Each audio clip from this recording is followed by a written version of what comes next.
Hola nuevamente. En este video vamos a trabajar un poquito sobre los ácidos carboxílicos, especialmente la parte de las propiedades, ya que depende de las propiedades físicas de estas sustancias, así es la reactividad que tienen. Y como veremos en este video, estas propiedades están muy relacionadas a un tipo de reacción que es del tipo SN2. Básicamente un tipo de reacción establecido entre dos nucleofílicos que están reaccionando entre sí. Vamos a comenzar con las propiedades físicas. Destacar que los ácidos carboxílicos son compuestos polares, son altamente polares y por eso tienen altos puntos de fusión y de ebullición. Además, la tendencia que tienen a liberarse del hidrógeno les da esa característica que les permite básicamente considerarse como ácidos, aunque como todos los ácidos orgánicos son ácidos débiles relativamente. Tienen más alto punto de ebullición que otros compuestos orgánicos de peso molecular, obviamente. Es una sustancia bastante polar, por lo tanto el punto de ebullición es bastante alto. Son más solubles en agua que los alcoholes, que los éteres, aldehídos o cetones de similar peso molecular, precisamente porque pueden establecer fuentes de hidrógeno aparte de la disociación, que también les aumenta la solubilidad. En los estados sólidos y líquidos, los ácidos carboxílicos se unen mediante enlaces de hidrógeno entre dos estructuras dímeras.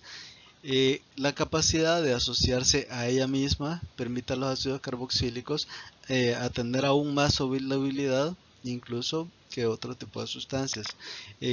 Dos ácidos normalmente se pueden asociar formando un dímero. Un dímero se forma cuando los dos ácidos están en relación en función de las asociaciones que se dan entre los hidrógenos y los oxígenos correspondientes a la molécula que está a la par. Básicamente podemos establecer, como se ve en esta figura, que una molécula se asocia a la otra en función de las cargas polares que posee.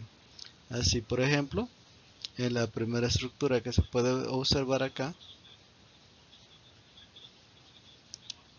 la parte del oxígeno con carga parcial negativa se asocia a los hidrógenos que están a la par con carga parcial positiva. Igualmente, de forma análoga sucede con la otra molécula que también hace exactamente lo mismo.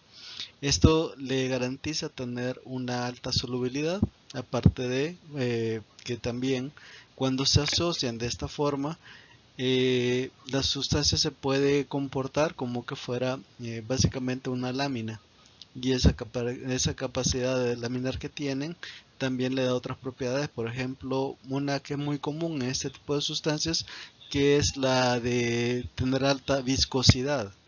Normalmente en el tacto de nosotros son aceites y grasas, precisamente por esa capacidad.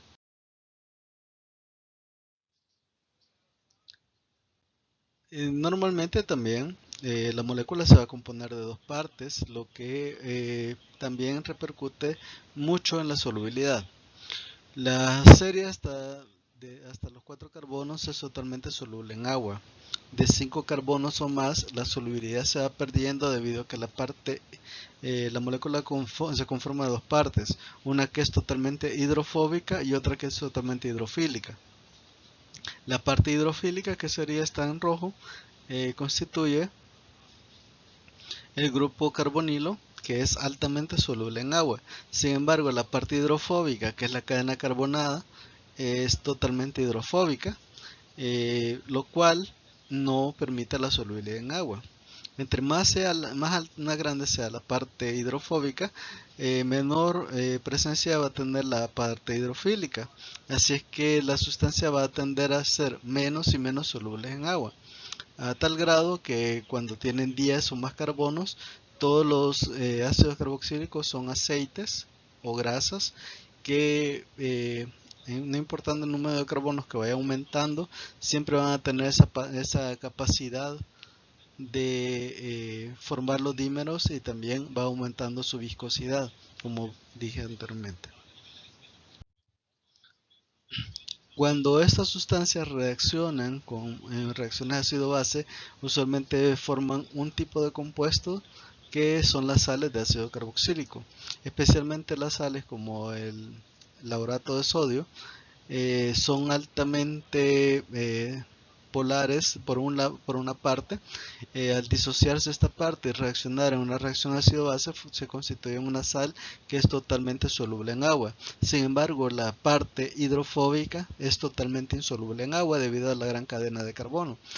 Esta dualidad de tener una parte hidrofóbica totalmente y otra parte hidrofílica totalmente permite que se asocien en combinación con el agua, y eso genera algo que se denomina micela. Esta de acá que ven es un ejemplo de una micela. Una micela se compone de dos partes esenciales.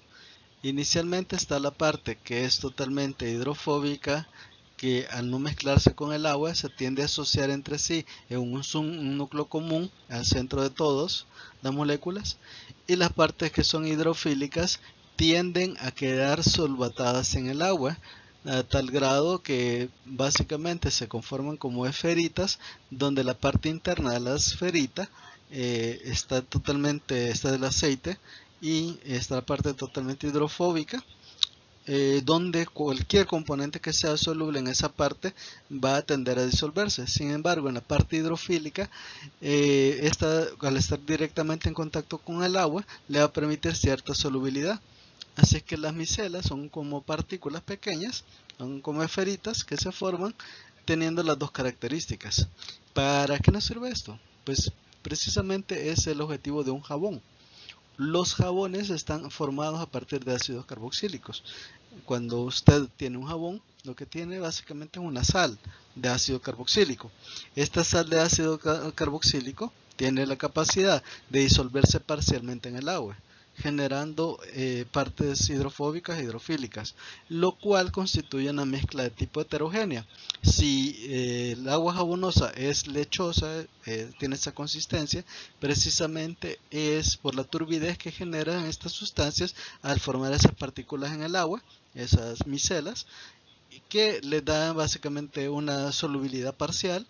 Por lo tanto, queda una mezcla de tipo heterogénea, la cual es la que permite que un jabón se pueda disolver en el agua.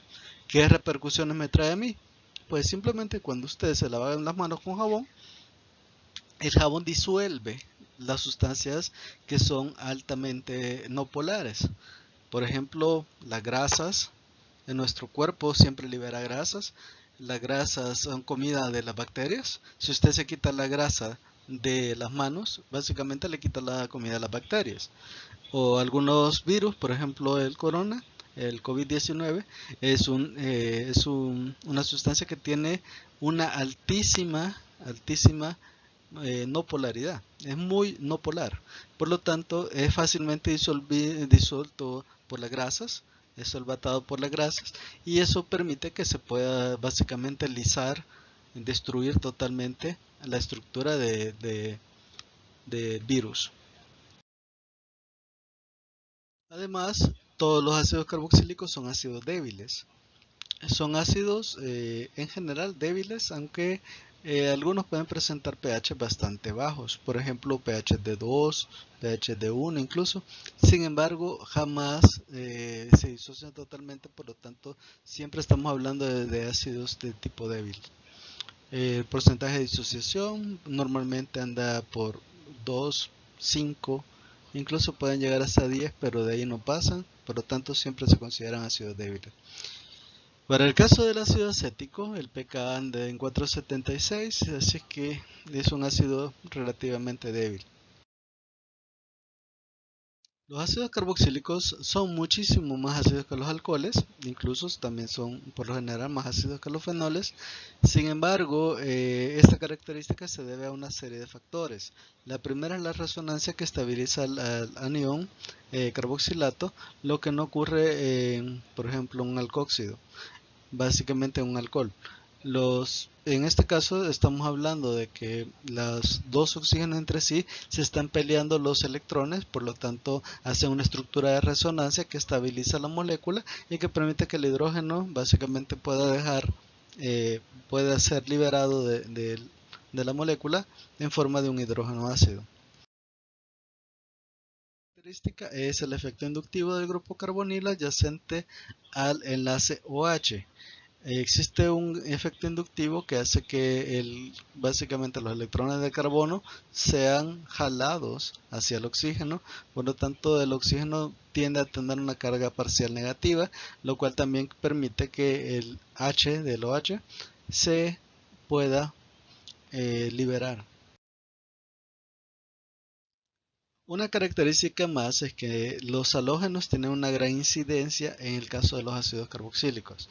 Entre más halógenos tenga una molécula, más ácido va a ser el ácido, por el efecto inductivo que hace ese halógeno sobre el grupo carbonilo. Así es que entre más halógenos existan, más ácido se vuelve el ácido. Así por ejemplo, en el primer lugar tenemos acá al ácido acético. En el segundo caso tenemos al ácido alfa yodoacético, el ácido alfa bromoacético, el ácido alfa cloroacético y el ácido alfa fluoroacético. El más electronegativo de estos átomos es el flúor, por lo tanto este hace más efecto inductivo sobre la molécula y obviamente también permite que el pH de la sustancia sea más bajo. Entre menos fuerte sea el halógeno, entre menos electronegatividad tenga, más alto va a ser el pH del ácido. También teniendo en cuenta la cantidad de halógenos que puede haber, así también vamos a obtener ácidos más ácidos. El ácido tricloroacético, por ejemplo, es muchísimo más ácido que el ácido dicloroacético y más ácido que el solo cloroacético, y obviamente el ácido acético sería el menos ácido de todos. Entre más halógenos haya, más ácido se vuelve el ácido. Esta característica predomina sobre el tipo de halógeno que puede haber. Además, también depende mucho de la posición del grupo funcional para decir si va a ser más ácido o menos ácido.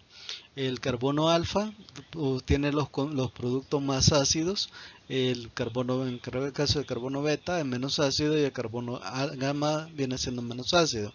Así, entre más mueve el halógeno, menos ácido se va a volver al ácido carboxílico en esta relación. Con respecto a las reacciones químicas, existen varios mecanismos por los cuales pueden reaccionar estas sustancias. Acordémonos que son las más oxidadas. Inicialmente tenemos que pueden reaccionar con agua para producir iones ácidos, el ion hidronio, por lo tanto pueden formar, en ese proceso también forman sales. Al actuar como ácido y base se puede actuar de varias formas. Una de las formas sería precisamente actuando como un ácido frente a un metal activo. Si nos acordamos un poquito de química general, los ácidos reaccionan contra metales activos, los ácidos también reaccionan contra bases, también reaccionan contra carbonatos y bicarbonatos. Precisamente en este caso vamos a tener lo mismo. Al ser ácidos pueden reaccionar contra todo ese tipo de sustancias.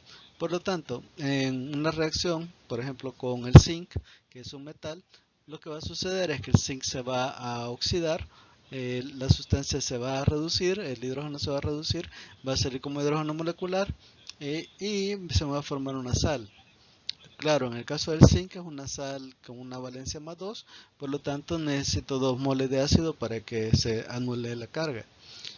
En el segundo caso, hay un ácido láurico reaccionando con hidróxido de sodio, es una reacción de tipo ácido-base, el resultado es una sal y agua. La sal es una sal orgánica en este caso, más agua. Como el ácido que está reaccionando es el ácido láurico, la sal va a ser un derivado del ácido láurico llamado laurato. Esto lo vamos a ver cuando veamos los derivados de ácido, sin embargo es bueno ya comenzar a asociarse a eso.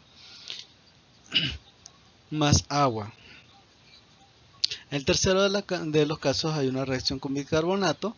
Las reacciones de bicarbonato es una reacción que lleva dos mecanismos. Está primero la reacción de tipo ácido-base y además de una descomposición que lleva a la producción de dióxido de carbono y agua. Así va a reaccionar el hidrógeno ácido contra la base el CO3 se va a descomponer como CO2 y el hidrógeno va a recombinarse con los hidrógenos para formar el agua. Así vamos a tener este tipo de sal. Como en este caso el ácido que está reaccionando es el ácido benzoico, la sal se llamaría benzoato. ¿Benzoato de qué? Del sodio. Aquí tenemos la reacción de la primera reacción que veíamos. Tenemos al ácido benzoico reaccionando con el sodio metálico.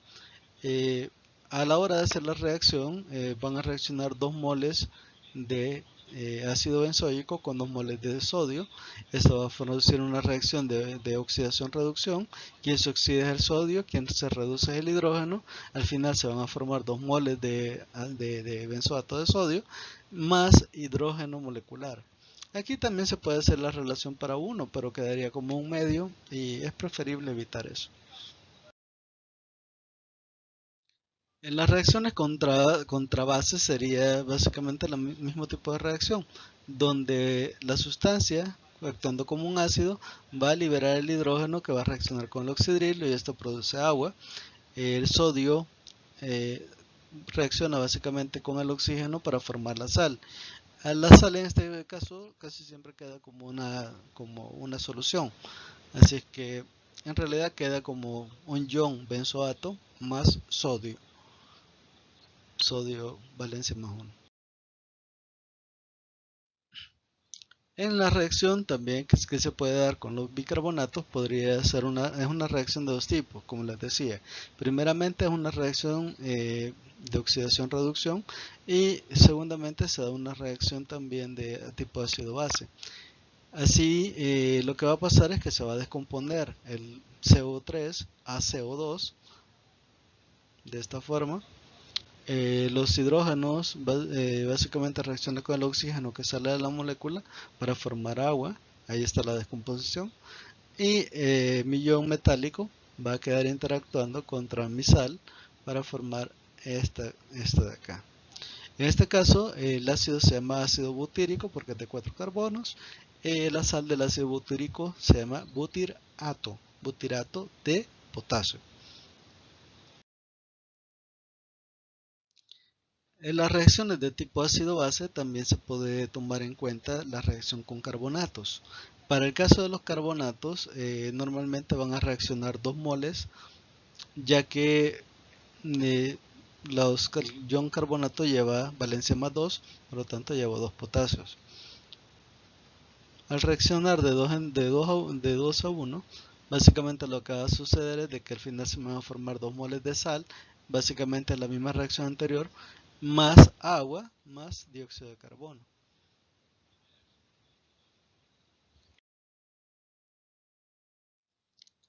También acordémonos que hay otras bases que son, por ejemplo, las bases de Lewis, que también pueden hacer este tipo de reacción.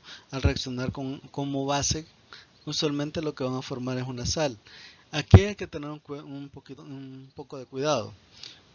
La reacción directa para la formación de una amida, que es un derivado de ácido que les mencionaba en el video anterior, no se da por una reacción de tipo ácido-base, sino que una reacción de tipo SN2. Así es que no hay una forma de conversión directa de un ácido, ya que es muy ácido, hacia un derivado como podría ser una amida, sino que el proceso sucede mediante la formación de un producto medio que se denomina, puede ser un cloruro de acilo, puede ser un anhídrido, el cual ya permite dar la formación de ese tipo de compuestos. Para el caso de los ácidos, al reaccionar con una base de Lewis, lo que va a suceder es de que el oxígeno, el hidrógeno va a actuar como ácido, va a reaccionar contra el amoníaco en este caso, va a formar el ion amonio y esto me va a quedar como una sal. Se formaría, por ejemplo, el benzoato de amonio.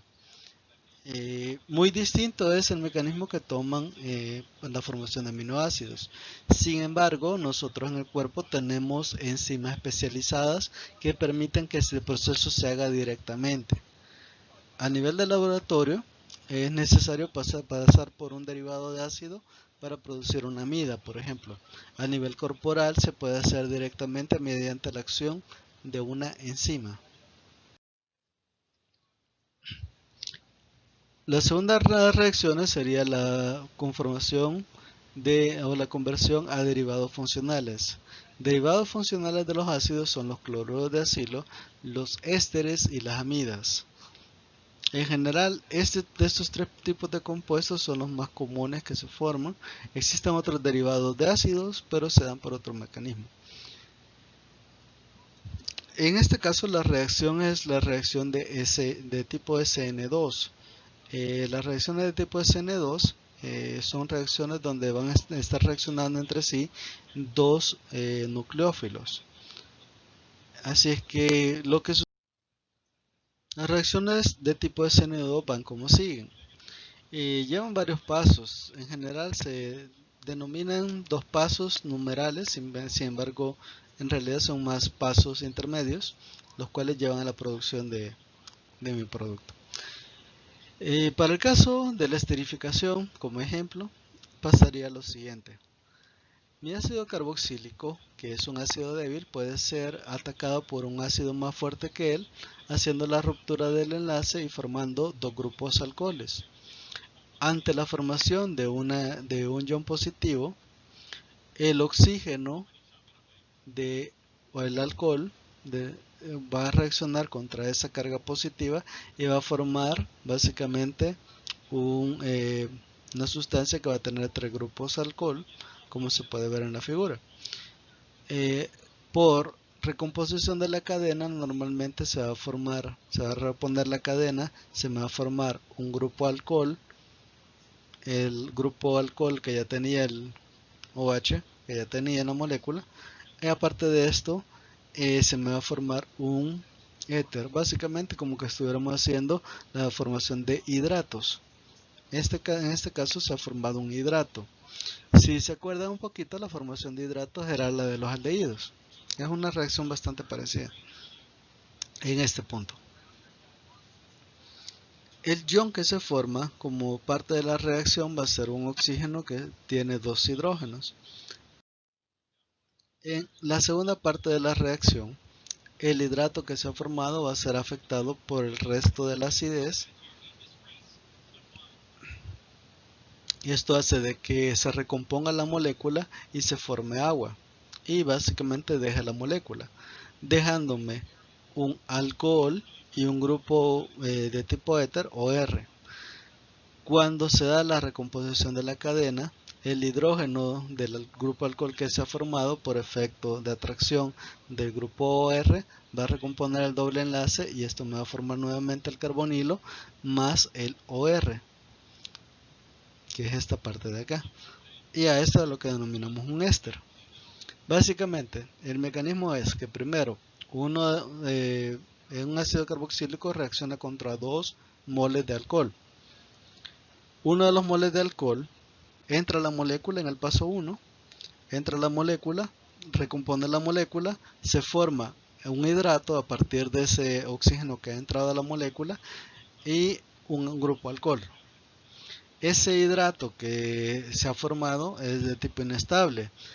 Al reaccionar con el resto de la acidez, va a recomponer la molécula liberando agua.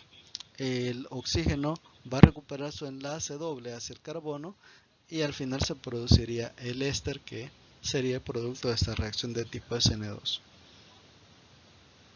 Nuevamente se va a formar acidez, que es la que se invirtió para hacer el producto. Bajo este mecanismo tenemos varias reacciones, por ejemplo la conversión a cloruro de acilo. En esta reacción, una sustancia que sea mucho, pero mucho más electronegativa que mi grupo OH puede reaccionar directamente con él, siendo sustituido como que fuera un alcohol. Si nos acordamos un poquito, esta reacción ya la habíamos visto en los alcoholes. Cuando reacciona el grupo carbonilo, este OH es suplantado directamente por el cloro de esta especie que está dispuesta a liberar cloros. Así se va a formar la formación del cloruro de acilo más el ácido metafosfórico. Igualmente se puede hacer una reacción similar ocupando el cloruro de tionilo. El cloruro de tionilo es muy inestable, este va a tender a reaccionar con ese grupo OH nuevamente, va a dar la halogenación de la cadena más la formación de dióxido de azufre y ácido clorhídrico. La esterificación de Fischer, básicamente estamos hablando de que dos moléculas nucleofílicas, una de ácido y una de alcohol, van a reaccionar, se va a dar esa formación del hidrato, nuevamente va a reaccionar para formar el éster, así que al final me va a quedar la cadena orgánica que tiene el éster anclada hacia la molécula. La formación de ésteres se puede llevar de varias formas. Se puede llevar directamente desde la conversión de un ácido con un alcohol o la conversión de un cloruro de acilo con un alcohol. En el caso del cloruro de acilo, este tiende a ser más reactivo que el ácido mismo, por lo tanto el rendimiento es mucho mayor. Por eso cuando se hacen los productos para la parte farmacéutica, por lo general se hace este proceso de producir el cloruro de acilo para que esto me produzca mi éster. Básicamente, si tengo un ácido y un alcohol, se va a formar agua. El OH del agua se va a obtener de acá, el H de agua se va a obtener de acá. Este punto va a quedar anclado hacia este punto formando mi éster.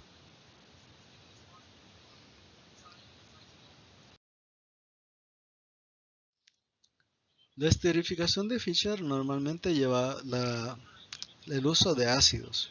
Obviamente, dependiendo del tipo de ácidos que esté presente, así va a ser el rendimiento de la reacción. Para el caso de la parte industrial se ocupa mucho el ácido sulfúrico y esto me genera mi éster. Para la parte natural, usualmente procesos biológicos también pueden llevar a la formación de ésteres. Así, por ejemplo, el vino tiene un éster que es el acetato de etilo o etanoato de etilo. En la esterificación de Fischer normalmente se da un equilibrio químico. Este proceso permite obtener ésteres con buenos rendimientos controlando cuidadosamente las condiciones experimentales. Al hacer esta reacción, si yo controlo todas las condiciones de reacción, mi rendimiento es bastante alto. Sin embargo, como les digo, hay reacciones que tienen un rendimiento un poco bajo y es preferible ocupar los derivados de ácido como precursores para la reacción. Si el alcohol no es muy caro, se puede utilizar en exceso para desplazar el equilibrio hacia la derecha. Lo que decía Le Chatelier, en el principio de Le Chatelier. Si tengo más reactivo, voy a fortalecer la creación de productos. Por lo tanto, puedo mover el equilibrio más hacia el producto. Si el agua se retira de la mezcla en la reacción, el equilibrio también se desplaza a la derecha. Como producto de la reacción se produce esa agua. Si evaporo el agua, obviamente también voy a tener más producto. Por eso también es frecuente utilizar mecanismos, por ejemplo el mecanismo del reflujo, donde se calienta la mezcla y esto permite que por evaporación los gases se vayan liberando y así obtener más producto, desplazando el equilibrio hacia el producto.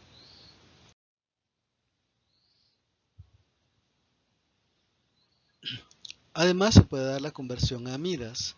En el caso de las amidas es necesario pasar por un intermediario. No se puede llegar a la amida sin intermediario. Así, por ejemplo, se puede hacer reaccionar un ácido carboxílico con cloruro de tionilo para producir un cloruro de ácido que al reaccionar contra el amoníaco produciría una amida.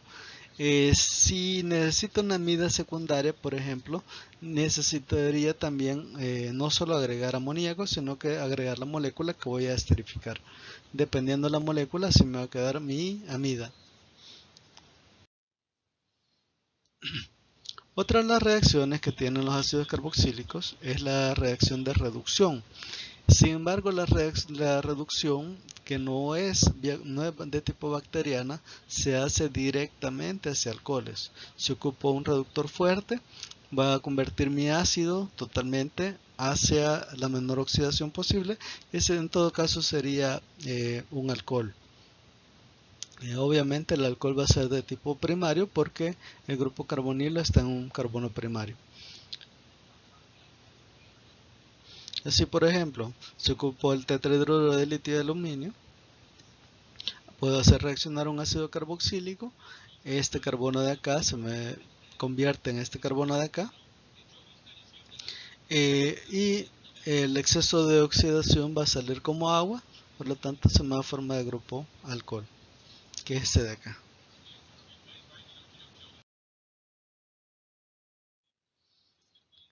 En caso de la reducción, normalmente este tipo de compuesto es bastante resistente a la reducción. Sin embargo, hay formas de reducir los ácidos, como por ejemplo el calentamiento excesivo. Un ácido ante el calentamiento excesivo puede tener uno de dos tipos de reacciones. O puede tener una descarboxilación o puede tener la formación de derivados menores, como por ejemplo el ácido etanoico, que es el que produce la rancidez.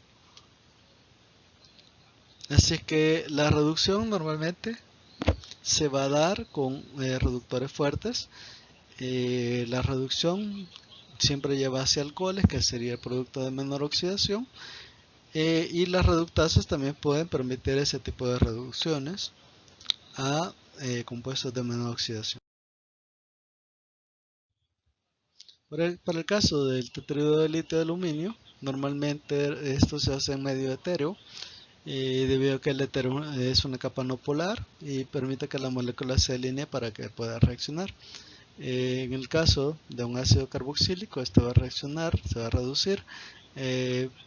Básicamente este hidrógeno va a quedar con dos de los hidrógenos de acá para formar el agua, y esto permitiría la formación de un alcohol de tipo primario.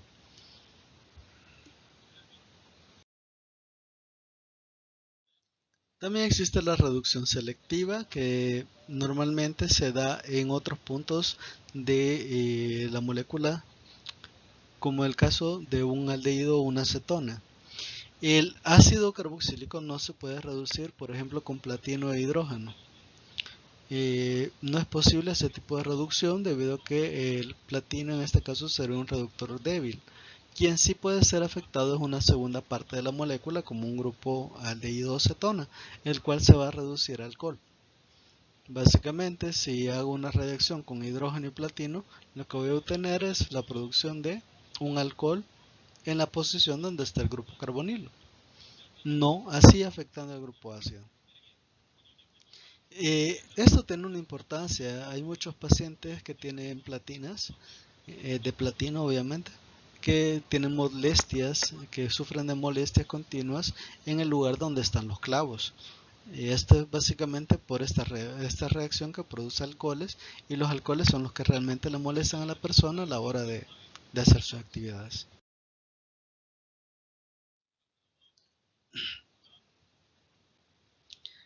También, si existe un segundo grupo que puede ser, que puede reaccionar, un reductor puede obligar a que reaccione y cambiarlo a alcohol.